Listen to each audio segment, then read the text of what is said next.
South city মলে তানিস্ক আয়োজন করেছিল এক বিশেষ অনুষ্ঠান সৃজনীদের সম্মানে। প্রায় 200 জন অতিথি একত্রিত হয়ে তাদের জীবনের অনুপ্রেরণাদায়ী নারীদের সম্মান জানান। সৃজনীশ অফ নতুন বাঙালিয়ানা ভাবনায় অনুপ্রাণিত এই আয়োজনে বড় পর্দায় সৃজনী ফিল্ম দেখানো হয় এবং আরজে নিরঞ্জনার সঞ্চালনায় উপস্থিতরা নিজেদের জীবনের গুরুত্বপূর্ণ নারীদের গল্প শেয়ার করেন। অভিনেত্রী শাওলি চট্টোপাধ্যায়ের কবিতা পাঠ অনুষ্ঠানে এনে দেয় এক বিশেষ আবেগ, যেখানে উঠে আসে বাঙালি নারীর সাহস, শক্তি ও সৃজনশীলতার কথা।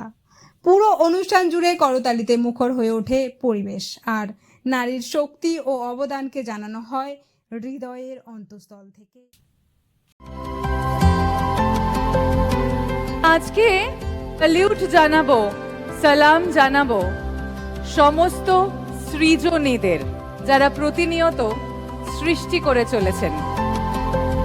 সেলফ ইন্ডিপেন্ডেন্ট হওয়া ভীষণভাবে জরুরি, তো প্রত্যেকে নিজের নিজের লাইফটাকে জাস্ট এনজয় করো।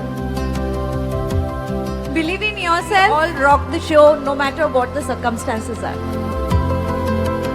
আমার জীবনের সবচেয়ে বেশি অবদান যার, সে হচ্ছে আমার স্ত্রী। আমি সৃষ্টি করি শিল্প, আমি সৃষ্টি করি সাহিত্য, আমি সৃষ্টি করি বিজ্ঞান, আমি সৃজনী, আমি এক বাঙালি নারী।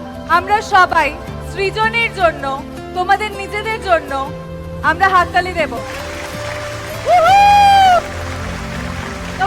জোরে জোরে।